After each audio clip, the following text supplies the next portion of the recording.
Hello, everybody, and welcome to another brand new podcast on Boundary Line here. My name is Dillon Pink. I got Sheldon Dougherty with me, and we got a special guest, Sherman, as well, joining us on the show. I know we've been missing in action for quite some time, but yes, we are back with another episode and with another thrilling test match review. What was that, Sheldon? What was that test match? I mean, if anyone could write a script, to an end, a dramatic end, I don't know who writes this, but this was a brilliant test match, right? I mean, it had everything in it. It had rain also to come and play spoil sport a bit there, but in the end, England classy finish there. And what a way for those two guys to say goodbye to Test cricket. Stuart Broad, Moeen Ali there retiring from Test cricket as well. All that and more. But we get to it there. Sheldon, your first thoughts on the match. What did you think of it? I mean, brilliant display from England there. But 149 runs more to get for Australia. You thought the game was almost there for them to win, but Ben Stokes and team can do nothing wrong. I mean, they've shown why they have been the better team this series, Sheldon. Do you agree to that or not? Yeah, Dil, I mean, first of all, I want to start and say, hats off to both teams. An excellent series. I mean, it's not often that a series lives up to the hype because, pre-series, everyone was talking about it. One of the most anticipated Ashes series. And I think I can speak for many people and say this is one of the best test series I've ever seen in my life. It lived up. It had everything. It had those moments, which you die for. You had retirements at the end. You had rain come. Of course, there's rain in an English summer. When is there not? And for it to end the way it did like that with Broad as well. Obviously, after what he announced, early in the game, I mean, it was just poetic, that finish in the end. And yeah, what a game to finish a spectacular series. Absolutely. There. Sheldon always nailing the opening statement there as usual, but we'll get to Sherman there soon. Sherman, when England set that huge score there for Australia to get 384 odd runs there in the last innings there, what did you think? I mean, I thought it was a really good, a good score there for them to get. And the way Australia was going as of yesterday, I thought, okay, fine, these guys are on it. And even today, they lost a few quick wickets. But then the comeback from England there in that last session, the extended last one there, you just got to say, well done, guys. And like Sheldon said, this Ashes Test series have been absolutely amazing. High intensity there, right? Yeah, honestly, when England set that score, 388, you thought game was done, dusted. It's a record, I think 100 runs more than ever been chased at the Oval in the final innings. So you thought it was done and dusted, but Australia fought as they usually do, gave it their all, especially when Smith and Head were going today. You thought, oh, Australia could get this. They could quite considerably get this. But I think the rain actually did come at a good time for England. They just maybe sparked up the pitch a little bit.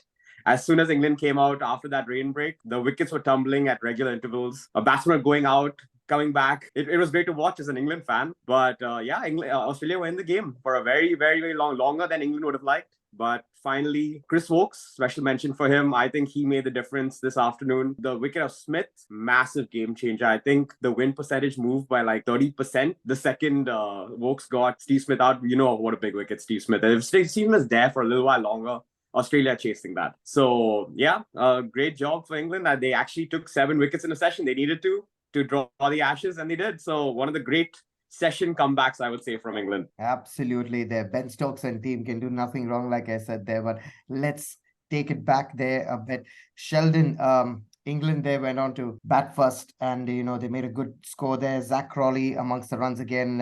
He just felt like, okay, fine, this guy can do nothing wrong there. Root also amongst the runs. So many guys, Sheldon, getting 50s here in this match there, but not one got 100. Just when it mattered. Yeah. That's that's the whole thing, right? But what did you think, Sheldon, about this match? Because I thought everybody in both England and Australia, I thought they played brilliantly well. Cummins and Stark have been at it, right? At this entire Ashes. They've been so good yet again today, but it was that guy, Sheldon, again, Chris Woakes. We speak about him, every time that he's so underrated, right? And, who's the guy they turned to today? Chris Woakes is the guy, to take all those wickets just towards the end there. And of course, Brody. What a way to bid farewell. One of the absolute legends of the game, this Stuart Broad. So what did you think, Sheldon, when England went out to bat there? Yeah, I mean, Stuart Broad's wife came to see her favorite cricketer play, Chris Woakes. She said it, that her favorite cricketer to watch is Chris Woakes.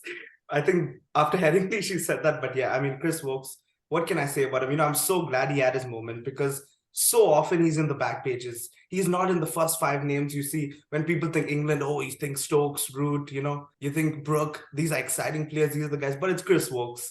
He'll come in, he'll bowl a spell, he'll bowl in the right areas. he'll do his stuff, with a smile on his face. He's just so dependable as well, especially in English conditions. And yeah, I'm so happy for him. England's player of the series, player of the match as well. I mean, so well deserved. And on Stuart Broad, I mean, what a legend of English cricket. I mean, you look back 2007, he got smoked, obviously, as many people remember. Those six sixes, against Yuvraj, and many cricketers after that would have died off. Let's be honest. It's very hard to come back from something like that. And for him to become, the second highest wicket taker by a seamer in Test cricket, absolutely outstanding. And when it came to those 2 wickets and Broad was bowling, you just knew it had to be him, right? With his feet pumping, the crowd there, his family there.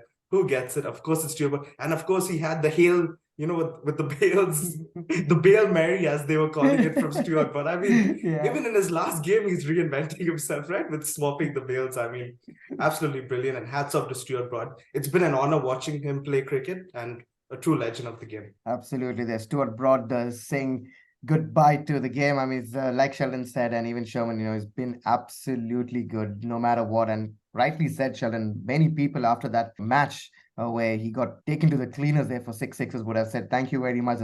I'm done and dusted over here, but Stuart Broad has been at it. He worked on his craft and just became this insane bowler, especially in Test cricket. But Sherman, coming to you there, after Australia got a bit of that lead, that few runs, I think they got a lead by 295 there in the first innings. England just came out there and they showed everyone okay, this is how it's going to be done, right? This is how we're going to play. And what I like, Sheldon, is the approach from Root. Now, I know a lot of guys will say that Crawley and Duckett and all these guys can play fast, but imagine a guy scoring 8,000 plus runs, his own way. And then you get a new coach and he tells you no, that's not going to be done.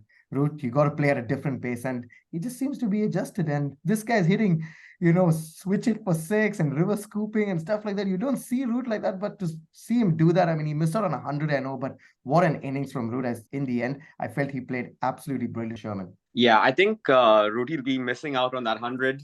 I know he would have loved that, but what an innings again by one of England's greats. As you said, Dil, he keeps reinventing himself. And I think he's really enjoying himself, to be quite honest. That's more than anything, more than the runs, more than basically his captaincy. He enjoys playing for this team. We saw at the end of his captaincy tenure, he looked disheartened. He looked a little, maybe he's not really, he may quit Test cricket. I believe there was talk about that as well. But this whole regime has just rejuvenated him. He's enjoying his cricket. Maybe a little of England not picking him for T20s is coming out as well. These reverse ramps, he's like, guys, I can do it as well. I can play these shots. Maybe get me back in, the T20 team. He's obviously going to be back in the ODI team. I cannot imagine an ODI team going to a World Cup without Joe Root. Absolutely. Have to. But Joe's amazing. I personally would have liked him to score more runs in the series. I know Sherman some people may disagree. Never satisfied with even a 95 or a 91.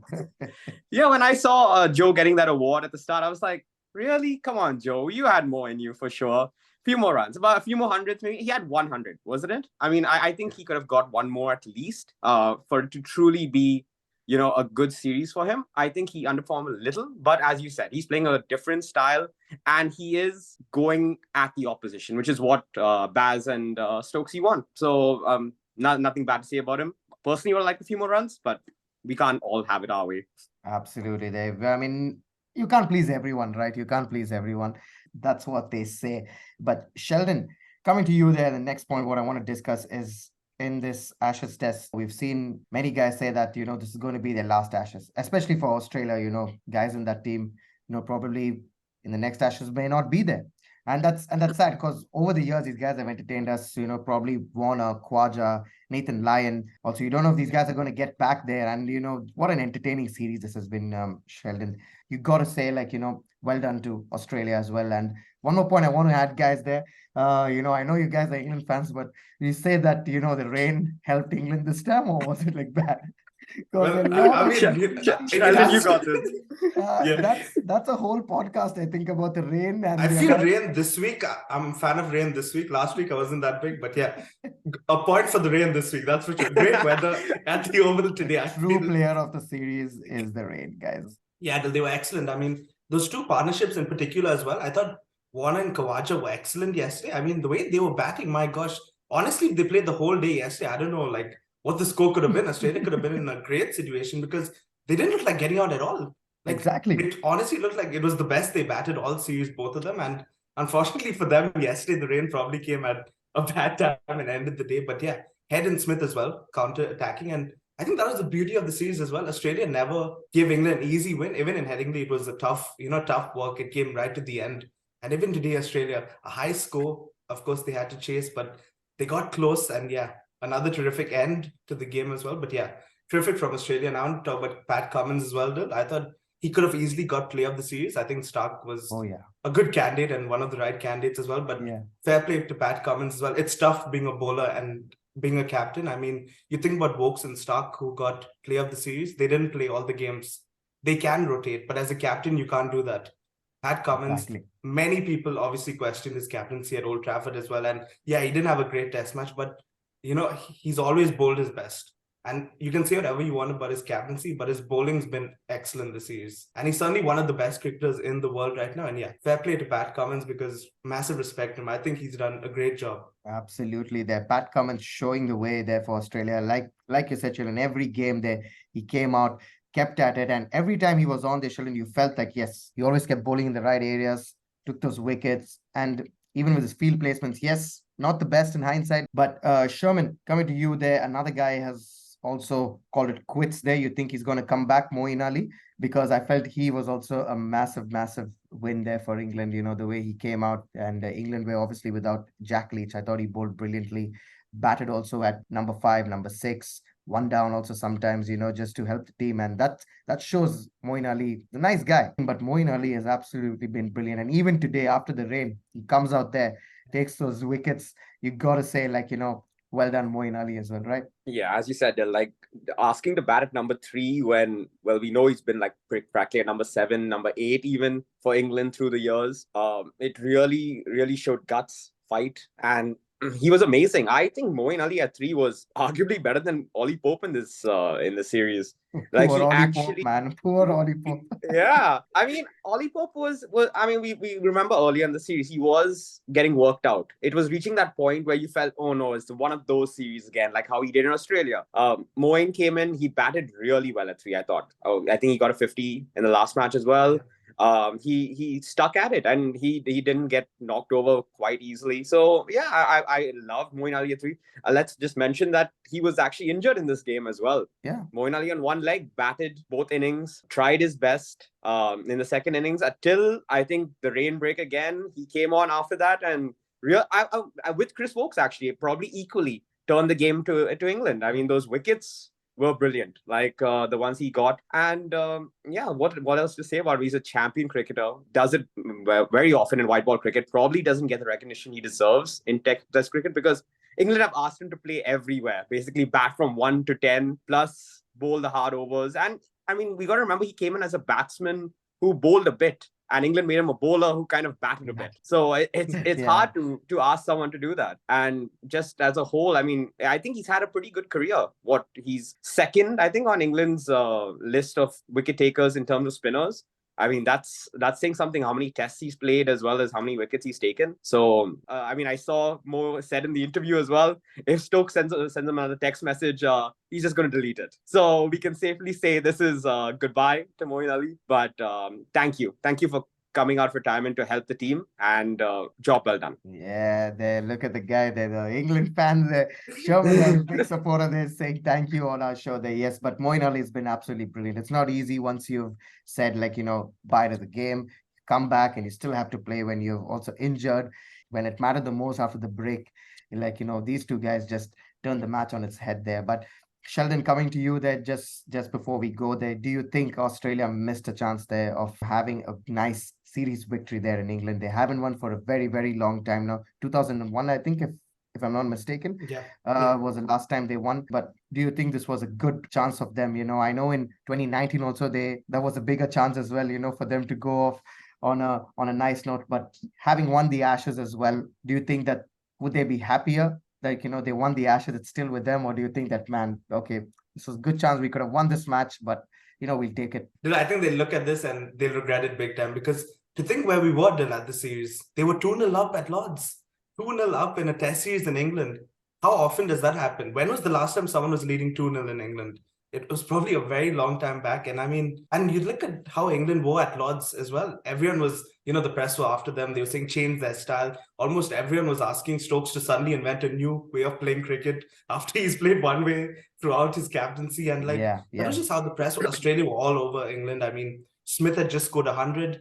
Stark and Cummins were ripping through England. I mean, Cummins and Stark producing ball of the century after ball of the century apparently at Lords. Exactly. I mean, and to think after that, like Australia probably haven't played to their best of their ability. And I think they look back on it and say, come on, guys, we should have at least been able to like get a draw in one of these other two games that they lost. Like they should have been able to win the series probably from the position they were in. Yeah, absolutely. I feel they've 2-0 up in the series there, and that all big debate of if the rain was not there in that fourth test, it could have gone anywhere. Of course, England would have easily won that match there, and things would have been different. England would have made history, because no other team has absolutely done that. To be 2-0 down in the series and then come up and win a test match that big. But yes, credit to England and credit to Australia. I thought this entire 5 matches we've seen some brilliant stuff, right?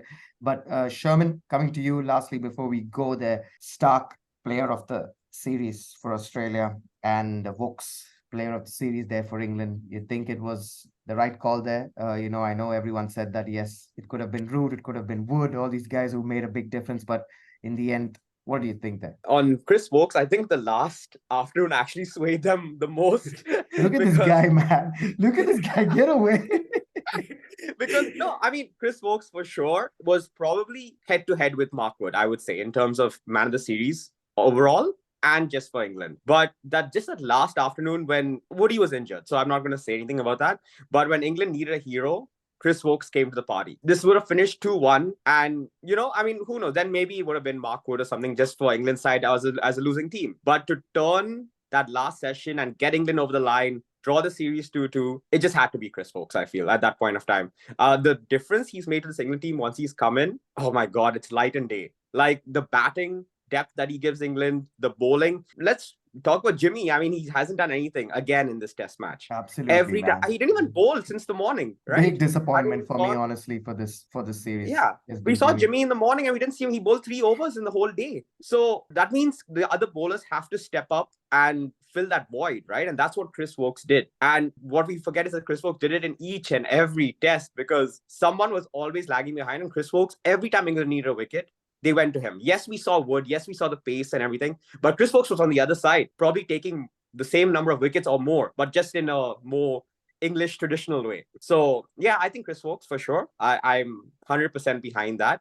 And Mitchell Stark, what more to say? I think one of the world's best bowlers. As Sheldon mentioned, Pat Cummins, great shout out. Probably neck and neck again. But Mitchell Stark, I feel every time the pitches went flat, like the way he bowled, like you're always scared with Mitchell Stark. Yes, he can go a little wayward, bowl a little both sides of the wicket. But when he gets that right, I remember in the World Test Championship final to Kohli. I think all of y'all remember that ball. He was bowling absolute garbage. He was bowling left, right. And suddenly that ball on a length just rears up and Kohli could not do anything about it. That is scary as a batsman. You know that. Like the bowler who can do that to you is scary. And Mitchell Stark did that in this series. Every time Australia needed a wicket, threw him the ball. And we got to remember Stark in previous Ashes series in England has not always been chosen. They always worried about him being wayward. Yeah. But I think personally, Cummins knew that with England playing this style especially, they need a wicket taker. Like you can have your bowl-ins and all, it's just great bowl line length. But the second a team comes at you and starts attacking you, you have to get wickets. That's how you stay in the game. And Stark did it. And Stark probably did it more than most. Top wicket taker of the series. So great job, Starky. But unfortunately, he didn't win the Ashes yet. Didn't win the Ashes yet? Oh God. I don't know what Ashes is he talking about, Sheldon, because I think Australia lifted it earlier today in the evening. But final word, guys, on the Ashes series there. We'll, of course, have an extended Ashes debrief there and an Ashes podcast special there, which we're going to do. But Sherman, your final words on this Ashes there. What did you think about it? You felt, yes, it was a bit unfair, with all the rain thing, but what was your final takeaway from this Ashes? Brilliant series as a whole. I think both teams really gave their all. I do feel England were the better team, and I'm not just saying that as an England fan. as I mentioned before, 2019, I thought Australia hammered England in the series, but England got away with it with a 2-2 draw. In this one, I felt Australia were a bit tired as the series went on. You could see the bowlers tiring, especially at Manchester. We saw Cummins. He didn't look the same. Yes, he was back here to somewhere close to his best. But the batsmen, especially, I was a little surprised. We didn't see the Steve Smith of 2019. We saw a more human batsman. Labuschagne again missing for most of it. So great series. I felt England, maybe we got to contribute that to England as well. Stokes is always looking for wickets. Didn't let any partnership settle. That's what made the series so exciting.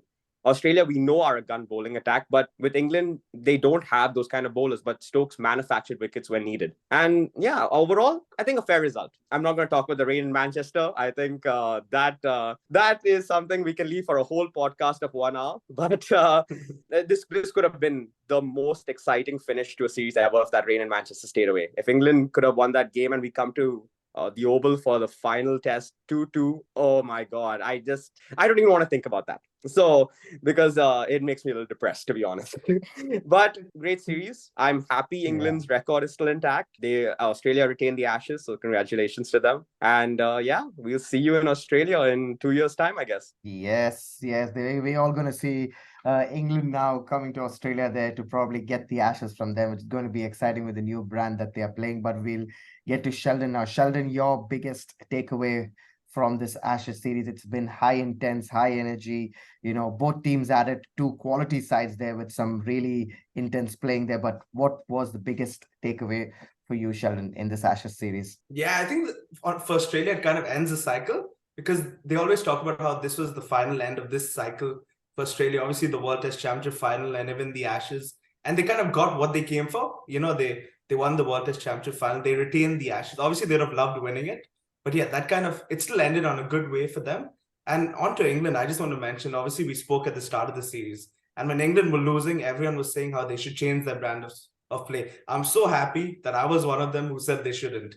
Because I think at Old Trafford and at the Oval, we saw why this is the best way they have to play. And this is the way they should play. Because even here at the Oval, day one, it was cloudy and it was swinging. And England still managed to get, I thought, a reasonably good score. Given how the pitch was on day one, 280, yeah. And yes, they were losing some wickets. And yes, I know there were probably some older fans who were scratching their head and saying, oh, come on, guys, just defend. Stop hitting, for God's sake. It's swinging. But they got to reasonable score and they got to it in 50 overs as well. A 50-over game as well for them. But yeah, I thought at Old Trafford, it showed peak baseball. If there was it, I thought the way they played there showed that against the best test side in the world, which is Australia. They are the rank 1 side. Against them, if you can play that way and you can take the game to them and you can dominate, I think that shows that this is the right way for them to play. Regardless, yes, there will be days like Lords where, yes, there is some brainless batting. It is okay. They're humans. They make mistakes. But if there are days like there are in Old Trafford where Zach Crawley, who we spoke about before the series, can hit 180 against the best bowling attack in the world, I think it's fine, and I think it's the right way to play, and I think that is the way they should play going forward. Absolutely, that's the right way to play, going ahead. And England have been absolutely brilliant. They're winning this test match there by 49 runs, comprehensive victory there in the end. But at one point, it was Australia all the way, but rain came down there. And I'm not going to say anything about that. It's probably helped England and probably caused Australia a lot of problems. But in the end, England will take that and say, like, thank you so much this time, Rain. You've been unfair to us the past, in the last match. But this time they were on their side there. But having said that, England and Australia have played brilliantly. It's been a series that has been high intensity, both teams at it constantly, and they're right from that first ball that Zach Crawley hit there in the first test match for 4. You knew that this series was going to be highly entertaining, and it had everything in it. You had Johnny Bairstows, you had the Alex Carries, you have the Steve Smiths, Labuschagne's doing their own thing there. But in the end there, test cricket, I thought, it's been absolutely brilliant. And like Sheldon said, the game needed this. We needed this sort of an Ashes test series once again. It's been back-to-back there, 2-2 for Australia and England at England, of course, there. But in the end, Stuart Broad, Moeen Ali also saying thank you so much to the game. And, we wish them all the best for their future. Obviously, we're going to see a lot of them more there. But thank you so much, guys, for watching this podcast and watching this episode of us. I hope you really enjoyed it. As usual, do hit the like button and subscribe to our channel and share the video with your friends and family members. They would really appreciate all the love and support shown to us. And also our Instagram handles down there in the description.